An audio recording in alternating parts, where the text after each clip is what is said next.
அருட்பெருஞ்சோதி அருட்பெருஞ்சோதி தனிப்பெரும் கருணை அருட்பெருஞ்சோதி. அன்பு ஆன்மநேயமுள்ள நம்மவர்களே, வணக்கம் வணக்கம், ஆத்ம வணக்கம். தீது நினைக்கும் பாவிக்கும் செய்தாய் கருணை என தெளிந்தேன் அப்படின்றார். தீது நினைக்கும், தீங்கு நினைக்கிற பாவிக்கும் நீ செய்தாய் கருணை, தெரிஞ்சுதான் செய்கிற அப்படின்னு சொல்கிறார். அப்போ வாத நினைக்கும் மனக்கடையன் மகிழ்வுற்றிருந்தேன் என் அளவில், சூது நினைப்பாய் எனில் யாருக்கு சொல்வேன், யாரை துணை கொள்வேன், ஏது நினைப்பேன் ஐயோ நான் பாவி உடம்பு ஏன் எடுத்தேனோ, பாவி உடம்பு ஏன் எடுத்தேனோ அப்படின்னு சொல்லி வள்ளல் பெருமான் அருட்பெருஞ்சோதி ஆண்டவர் இடத்துல முறையிடுறார். தீது நினைக்கும் பாவிக்கும் செய்தாய் கருணை, தெரிஞ்சுதான் செஞ்ச. வாது நினைக்கும் மனக்கடையேன் மகிழ்வுற்றிருந்தேன் என் அளவில், சூது நினைப்பாய் எனில் யார் குறைப்பேன், என்ன சொல்வேன், யாரை துணை கொள்வேன் அப்படின்றார். யாருக்கிட்ட சொல்லுவேன், நான் என்ன செய்வேன், யாரை துணை கொள்வேன், உன் துணையை தவிர வேறு துணை எனக்கு இல்லையே அப்படின்னு அருட்பெருஞ்சோதி ஆண்டவர் இடத்துல வள்ளல் பெருமான் சொல்கிறார்.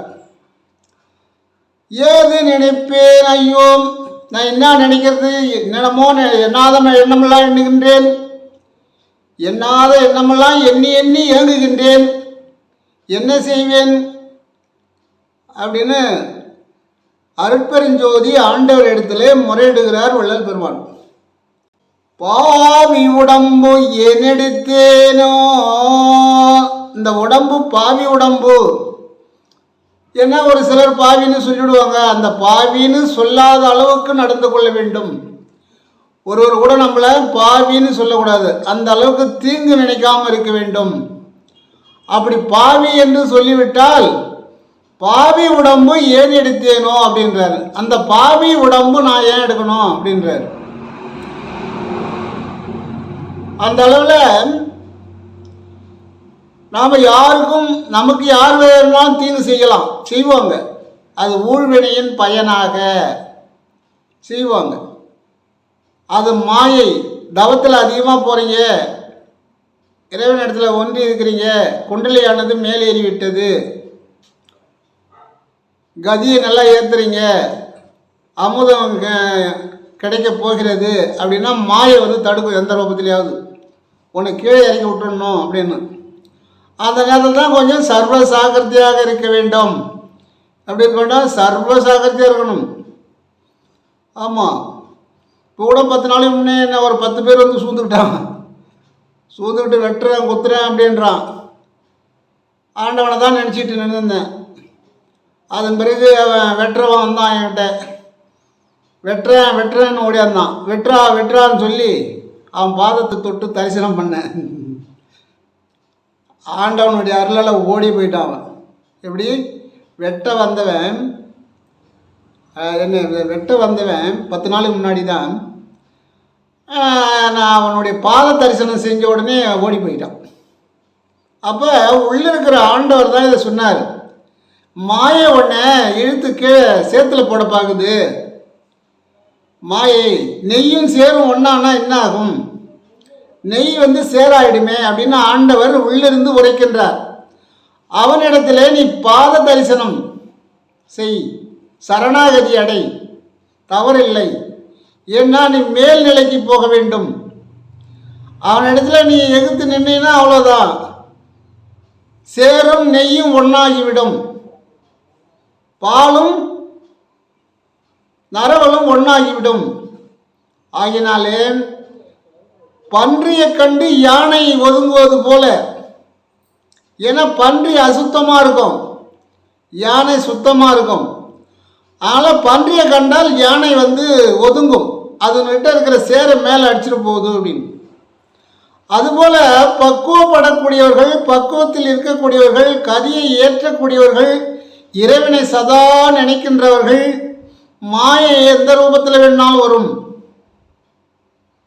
10 பேர் வந்தான், 20 பேர் வந்தான், 50 பேர் வந்தான் என்கிட்ட.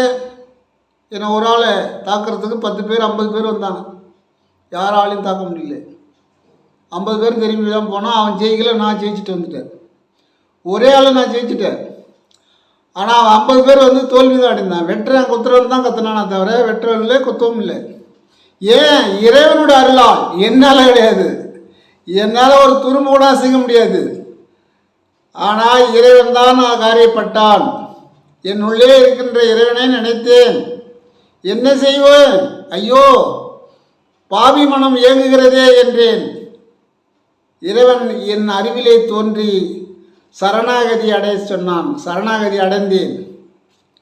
என்ன செய்ய முடியும்? அப்புறம் ஒன்றும் பண்ண முடியாது. ஆனால் நாம் சரணாகதி அடைஞ்சது அவனுக்கு தான். அது வளர்ச்சி இருக்காது, வளர்ச்சியெல்லாம் அவங்களுக்கு இருக்காது. ஏன்னு கேட்டால், நல்லோர் மனதை நடுங்க செய்தவனோன்னு சொன்னார் வள்ளல் பெருமான். இப்போ நல்லவங்கிட்ட போய் அவங்க பொருளை பிடுங்கிட்டு, அவங்க கையில் இருக்கிற பொருளை பிடுங்கிட்டு அவங்களே வெட்டுறேன் குத்துறன்னு போகிறான்னா அது என்ன? அதர்மம் தானே.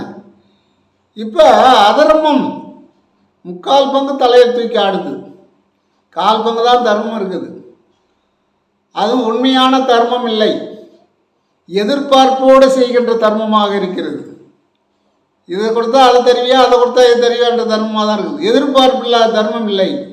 எதிர்பார்ப்பில்லாத தர்மம் தான் உண்மையான தர்மம். அழுகின்ற குழந்தை தான் பால் குடிக்கும். என்ன சொல்கிறாரு? ஆண்டவனத்தில் தான் அழுகணும். 10 பேர் தாங்க வரானா நம்ம என்ன பண்ண முடியும்? ஆண்டவன் தான் நம்ம துணை. அழுகின்ற குழந்தை தான் பால் குடிக்கும் என்ற பழமொழிக்கு ஏற்ப ஒருவன் இறைவனுடைய அருளை, இறையருள் என்ற பசிக்காக அழுகின்றானோ, அழுத குழந்தை பால் சாப்பிடும். குழந்தை அழுதுன்னா அம்மா வந்து பால் கொடுப்பாங்க. இறைவன் அதுபோல இறைவனுடைய அருளை பெறக்கூடிய அந்த அருள் பசிக்காக அழுகின்றானோ. யார் அந்த அருள் பசிக்காக அழுகணும்? வயிற்று பசிக்கு அழுதும் அம்மா பால் கொடுத்தாங்க. அப்புறம் பிறகு பசிக்கு வந்து சோறு கொடுத்தாங்க. ஆனால் அருள் பசிக்காக நாம் இறைவனுடைய அருளை பெற வேண்டும் என்றால் இறைவனிடம் அழ வேண்டும். அவன்தான் இறைவனுடைய அருள் அழுததை அறிந்தவுடன் நாம் அழுதவுடன் அருளை கொடுப்பானோ, அமுதத்தை கொடுப்பானோ. தாய் பால் கொடுத்தாங்க, இறைவன்கிட்ட அருள் பசிக்காக அழுதால் அருளை கொடுப்பான், அமுதத்தை கொடுப்பான், அருந்த முடியும், சாப்பிட முடியும், அமுதமும் கொடுப்பான். அப்போ பசியில் 3 பசி இருக்கு. அப்போ அந்த பசி என்ன பசின்னா அருள் பசி. இறைவனை அடைந்தே தீர்வேன் என்ற பசி உன்னிடத்தில் உள்ளத்தில் வந்தால், உள்ளத்தில் எழுந்தால் இறைவனை அடைய முடியும். அப்போ என்ன பண்ணணும்? அந்த இறைவனை அடைந்தே தீர்வேன் என்ற பசி வரணும். 2வது, இறைவனை அடைந்தே தீரணும் என்ற பசி உள்ளத்தில் எழுந்தால் இறைவனை அடைய முடியும். நம்முடைய தூல தேகத்திற்கு ஏற்படும் பசி, இந்த தூல தேகத்துக்கு ஏற்படக்கூடிய பசி ஆகாரம். பரமாத்மா ஜீவாத்மான்னு சொல்லுவாங்க. ஜீவாத்மாவுக்கு ஆகாரம் தேவை, பரமாத்மாவுக்கு ஆகாரம் தேவையில்லை. அப்போ அந்த தூள தேகத்துக்காக ஏற்படும் பசி உணவு உண்டால் உடனே அடங்கிவிடும். உணவு உண்டால் உடனே சரியாயிடும்.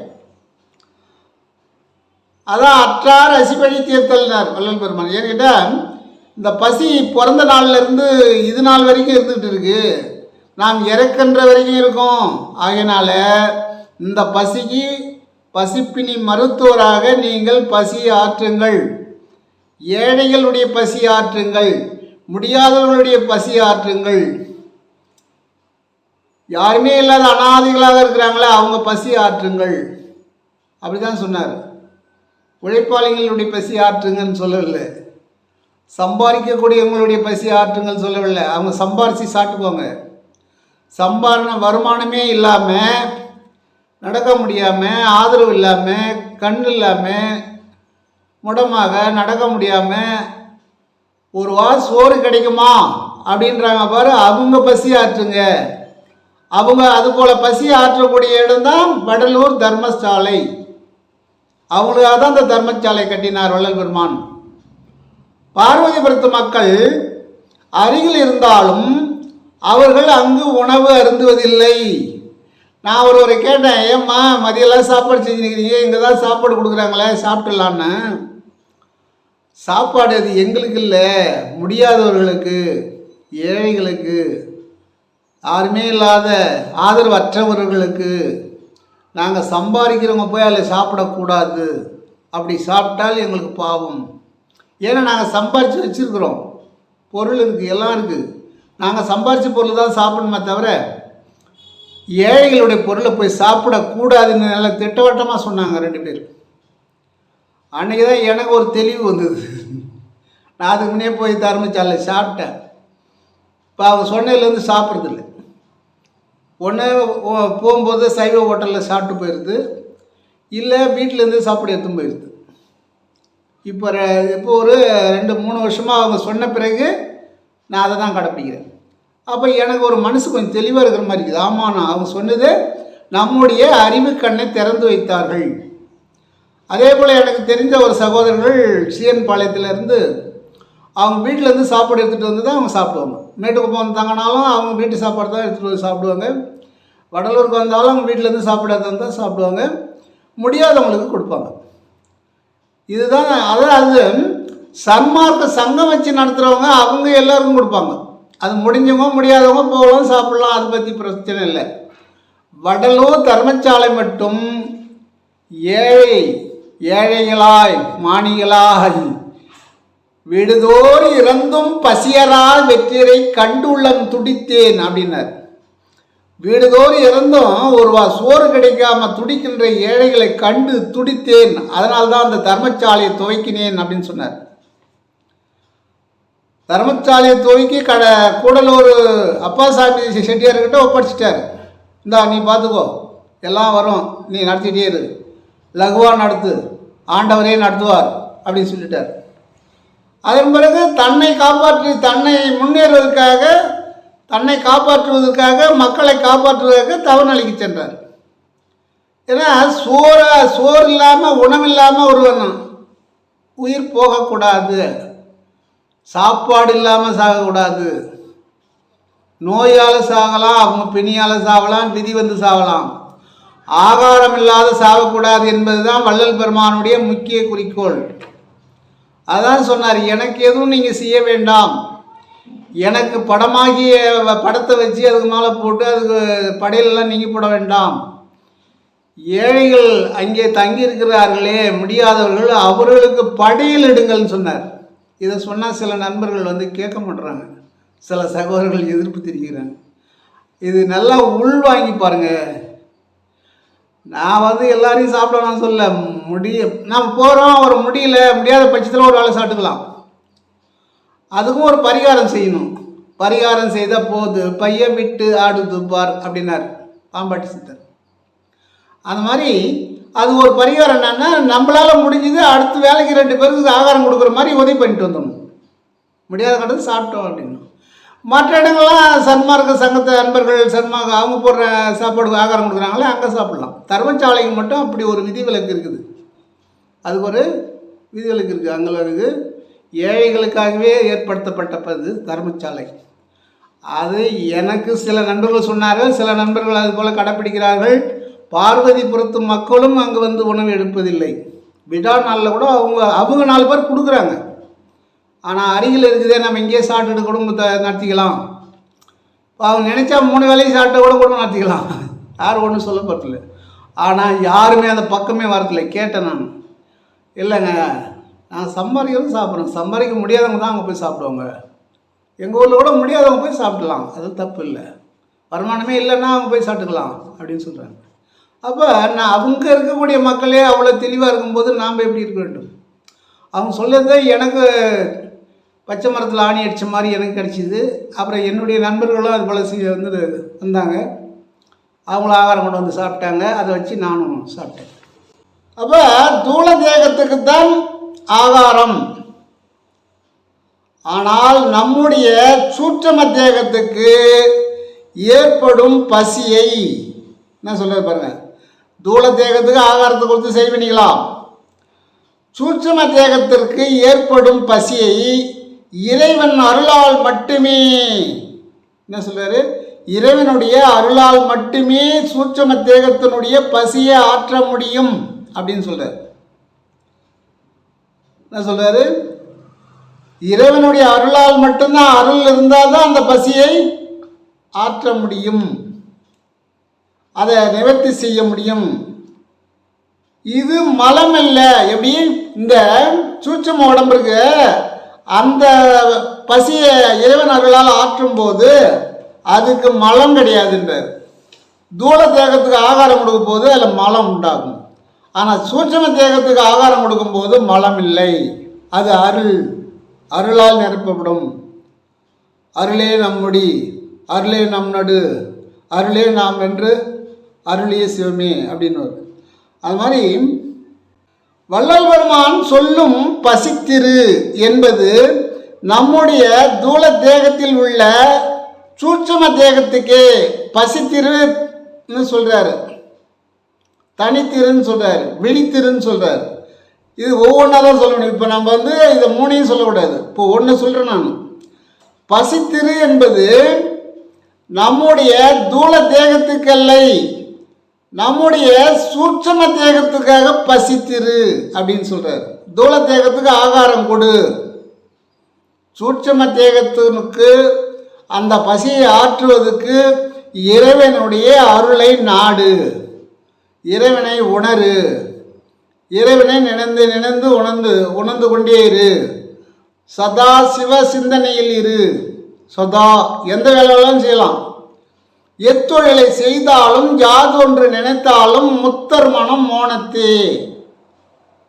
எது ஒன்றும் செய்யலை, நான் வண்டியில் போயிட்டே இருப்பேன், ஏதோ வேலை செய்வேன், என்னுடைய தொழில் செய்வேன், எல்லாம் செஞ்சிட்டே இருப்பேன். ஆனால் என்னுடைய எண்ணம் வந்து இங்கேயே இருந்துகிட்டு இருக்கும். உள்ள கதி அப்படியே சுத்தமாக உள்ளே போயிட்டு வந்துட்டுருக்கும், தாய்வத்தில் இருக்கிற மாதிரியே இருந்துட்டு இருப்பேன். அப்போ நான் வந்து என்னுடைய குடும்பத்துக்கும் சம்பாதிக்கிறேன், இப்போது சம்பாதிச்சுட்டு தான் இருக்கிறேன், சும்மா இல்லை. எனக்குன்னு எனக்கு முடிஞ்சக்கூடிய தொழிலாக இறைவன் எனக்கு கொடுத்துருக்குறான். என் அளவுக்கு செய்யக்கூடிய தொழில், கஷ்டப்படாமல் செய்யக்கூடிய தொழிலை எனக்கு கொடுத்துருக்குறான். அதை வச்சு தான் நான் வந்து நானும் சாப்பிட்றேன், பிறருக்கும் உதவி பண்ணுறேன். முடியாத கட்சத்தில் ஒரு வாரத்துக்கு சாப்பாடுக்கு யாரும் பணம் கொடுக்கல ஒரு வாரம் அப்படின்னா விட்டுற மாட்டேன். என்னுடைய உழைப்பிலேருந்து எடுத்து 50 பேர் 100 பேருக்கு சாப்பாடு கொடுத்தோம். அப்போ ஏன் இந்த தொழிலை கொடுத்தவனே இறைவன் நமக்கு. அந்த தொழிலை செய்யும் போதும் சிவாய நம சிவாய நம என்று நினச்சிக்கிட்டே நம்ம அந்த தொழிலை செய்கிறோம். இது நான் செய்யலை, நீ தான் செய்கிற, நான் செய்யலை, நான் இல்லை, நீ தான் அப்படின்னு சொல்லும்போது அவருடைய அருளால் தான் மற்றவருக்கு அது நல்லா இருக்குது. அதான் சிலர் சொல்லுவாங்க, உங்கள் கையால் மடித்து எதை கொடுத்தாலும் நல்லா இருக்குதுன்னுவாங்க, விபூதி கொடுத்தா கூட உடம்பு நல்லா போகுது அப்படின்னு சொல்கிறாங்க. அது ஏன்னு கேட்டால் சிவாய நம போது அபாயம் இல்லை. என்னை தாக்க வரும்போது கூட சிவாய நமன் தான் சொல்லிட்டு இருந்தேன். ஏன்னா சிவாய நமன்னு சொல்லிகிட்டே இருப்பேன், அபாயம் இல்லைன்னு சொல்லியிருக்கிறாள்ல வள்ளல் பெருமான். சிவாய நமன் சிந்தித்திருங்க அப்படின்ட்டாரு. இது அனைவரும் சொல்லியிருக்காங்க, வள்ளல் பெருமான் சொல்கிறாரு, மற்ற சித்தர்களும் சொல்கிறாங்க. அதனால் அப்போ சிவாய நம என்பது நல்லா 100% வேலை செஞ்சுது. என்னை தாக்க வந்த முரடர்கள் அவங்கெல்லாம் ரொம்ப ரொம்ப மோசமானவங்க. அவங்களே வந்து சிவாய நம என்று சரணகதி அடைந்த போது அவங்க பறந்து போயிட்டாங்க, அவங்க ஓடியே போயிட்டாங்க, நிற்கல. அதுபோல் சூட்சும தேகத்துக்கு ஆகாரம் கொடுப்பது தான் இறையருள். அந்த இறையருளால் தான் நாம் எங்கு போனாலும் காட்டகத்தார் கரவு செய்வார், கொலை செய்வார், யாரும் நம்ம எடுத்து நெருங்க முடியாது. காற்று நம்ம ஒன்றும் செய்யாது, நெருப்பு ஒன்றும் செய்யாது. ஏன்னா சுந்தரமூர்த்தி சாமிகள் ஒரு இடத்துல தங்கியிருக்கும்போது அந்த கொடியில் கொளுத்துறாங்க, ஆனால் அவர் எரியல. ஏன்? இறைவனுடைய அருளால் சூட்சும தேகத்துக்கு அருள் பசி ஆற்றி விட்டார், அது எரியவில்லை. ஒரு நாளைக்கு 3 வேளை உணவு உண்டால் 3 ஆண்டில் முத்தி பெறலாம். பாருங்க, 3 வேளை கூட சாப்பிடுங்க, ஆனால் சிவசிந்தனையோடு இருங்க, முக்காலம் தவம் பண்ணுங்க. 3 வேளை முடிஞ்ச வரைக்கும் நீங்கள் வேலை செஞ்சுட்டே கூட தவம் பண்ணலாம். தவம்னா தனியாக போய் பண்ணுறது கிடையாது, எப்பொழுதும் அந்த சிந்தனையிலே இருக்குதான். 3 ஆண்டு 3 வேளை சாப்பிட்டாலும் 3 ஆண்டில் முத்தி பெறலாம். ஆனால் ஒன்று, அதுதான் முக்கியம். என்னன்னு கேட்டால், நீ 3 வேளை சாப்பிடு, பரவாயில்லை, 108 முறை அருட்பெருஞ்சோதி மகா மந்திரத்தை ஜெபித்தல் வேண்டும் அப்படின்றார். எப்படி? நீ 3 வேளை சாப்பிடு, ஒரு நாளைக்கு 108 முறை மகா மந்திரத்தை ஜபித்தல் வேண்டும், அதாவது ஓத வேண்டும் சொல்லுவாங்க. மகா மந்திரம் மனசுக்குள்ளே அருட்பெருஞ்சோதி அருட்பெருஞ்சோதி அருட்பெருஞ்சோதி அருட்பெருஞ்சோதி அருட்பெருஞ்சோதி சொல்லலாம். ஏன்னா அகவலை முடியும் போது வல்லபெருமான் தனிக்கு பெரும் கருணை சொல்லவில்லை, அங்கே 4 முறை அருட்பெருஞ்சோதி தான் சொல்கிறார். தனிப்பெருங்கருணை என்பது அது மேன்மை, அது வேற. இது சொன்னாலே பறந்து போகும் எல்லாமே. அருட்பெருஞ்சோதி அதான் முடிக்கும் போது பார்த்தீங்கன்னா 4 முறை அருட்பெருஞ்சோதி அருட்பெருஞ்சோதி அருட்பெருஞ்சோதி தான் சொல்லுவாரே தவிர தனிப்பெருங்கருணை சொல்லதில்லை. அதனால் அருட்பெருஞ்சோதி சொன்னாலே போதும். அப்போ 3 வேளை நீங்கள் சாப்பிடலாம், ஆனால் 3 ஆண்டில் முத்தி பெறலாம். 108 முறை மகா மந்திரம் செபிக்க வேண்டும், ஓத வேண்டும். ஒரு நாளைக்கு 2 வேளை உணவு சாப்பிட்டால் 2 ஆண்டில் இன்பம் அடையலாம். எப்படி? 2 ஆண்டில் அது முத்தி அடையலாம், இது இன்பம் அடையலாம். முத்தி என்பது 300 சாதனம், சித்தி என்பது நிலை சேர்ந்த அனுபவம் சொல்லுவாங்க. அது மாதிரி முத்தி வேற சித்தி வேற. ஒரு நாளைக்கு 2 வேளை உணவு எடுத்துக்கொண்டால் 2 ஆண்டில் இன்பம் அடையலாம். ஆனால் 1008 முறை மகா மந்திரம் செபிக்க வேண்டும். 1008 முறை மகா மந்திரம் செபிக்க வேண்டும் ஒவ்வொரு நாளும். ஆமாம், அந்த 2 நாள்னா 2 நாளைக்கு, ஒரு நாளைக்கு 1008 முறை செபிக்க வேண்டும். ஒரு நாளைக்கு 1 வேளை உணவு எடுத்துக்கொண்டால் யோகின்னு சொல்லுவாங்க. 1 வேளை சாப்பிட்டா யோகி, 3 வேளை சாப்பிட்டா போகி, 2 வேளை சாப்பிட்டா யோகி, 3 வேளை சாப்பிட்டா போகி, 1 வேளை சாப்பிட்டா ஞானி. அப்போ ஒரு நாளைக்கு 1 வேளை உணவு உண்டால் ஓராண்டில் ஓங்கார பொருளை அடையலாம். என்ன சொல்றாரு? ஓராண்டில் ஓங்கார பொருளை அடையலாம் அப்படின்றார். ஆனால் 1008 முறை மகா மந்திரம் செபிக்க வேண்டும். ஓங்கார பொருள் அடையணும்னா ஒரே நாளில் 1008 முறை மகா மந்திரத்தை செபிக்க வேண்டும் அப்படின்னு சொல்றார். இரவு தூக்கம் வரவில்லை. நிறைய பேருக்கு ராத்திரியில் தூக்கம் வர பார்த்துட்டே இருப்பாங்க, ஆனால் தூங்கணும். தூக்கம் இல்லைன்னா உடம்பு நல்லா இருக்காது, உடம்புக்கு பல நோய் உண்டாகும். தூக்கம் தான் மெயின். தூக்கம் வந்தால் தான் நம்முடைய உடல் உறுப்பெல்லாம் சார்ஜ் ஏறும். நம்ம பகல் பூரா உழைச்சோம்ல, அந்த சார்ஜ் ஆகிடும். இப்போ செல்லுக்கு சார்ஜ் ஆகிற மாதிரி நாம் உறங்கும் போது அது சார்ஜ் ஏற்றிக்கும். அண்டத்தில் இருக்கக்கூடிய ஆக்சிஜனை இது ஏற்றி அது சரி செஞ்சுக்கும். இப்போ நம்ம நல்லா வேலை செய்கிறோம், களைப்பாக இருக்குது, 1 மணி நேரம் அப்படியே உட்காந்து எப்படி இருக்குது, அப்புறம் மிதமாகி போகுது இல்லை, அதான் சார்ஜ் எடுக்குது. உடம்பு சார்ஜ் மீண்டும் ஏற்றுது, அது வேலையை செய்யும். அதனால் அப்படி தூக்கம் வரவில்லை, மனசில் ஏதோ சோர்வு இருக்குது அப்படின்னு சொன்னால் மருதாணி பூ ஒரு 6 பூ சாப்பிடணும். ஆகாரத்துக்கு பிறகு 6 பூ மென்று நல்லா சாப்பிட்டுட்டு ஒரு வெந்நீரை சாப்பிடணும். அவ்வளோதான். அது 1 மணி நேரத்தில் தூக்கம் வர ஆரம்பிக்கும். அதே மருதாணி இலையை அரைச்சி உள்ளங்காலில் கொஞ்சம் தடவைனா உடனே தூக்கம் வரும்.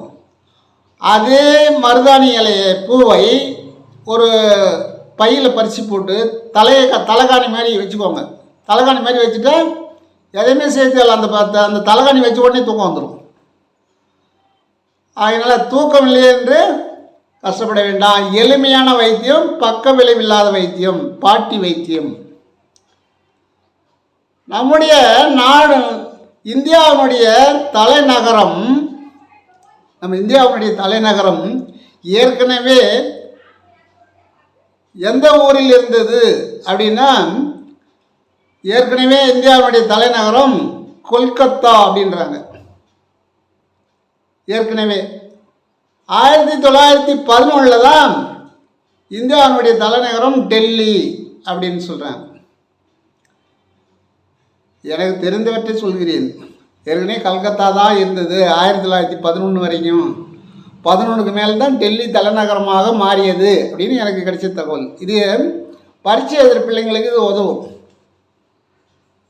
கடலுக்கு அடியில் மிக ஆழமான துளை எந்த நாட்டில் உள்ளது அப்படின்னு பார்த்தா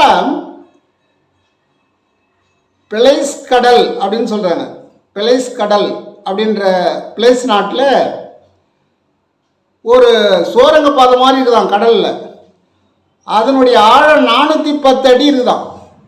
410 அடி ஆழம் இருக்குதான் அதில், கடல் உள்ள ஒரு சோரங்க மாதிரி.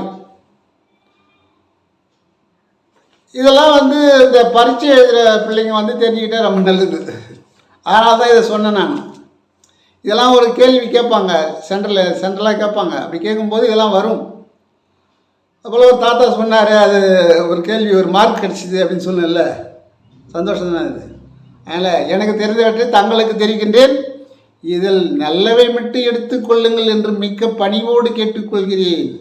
அருட்பெருஞ்சோதி அருட்பெருஞ்சோதி தனிப்பெரும் கருணை அருட்பெருஞ்சோதி.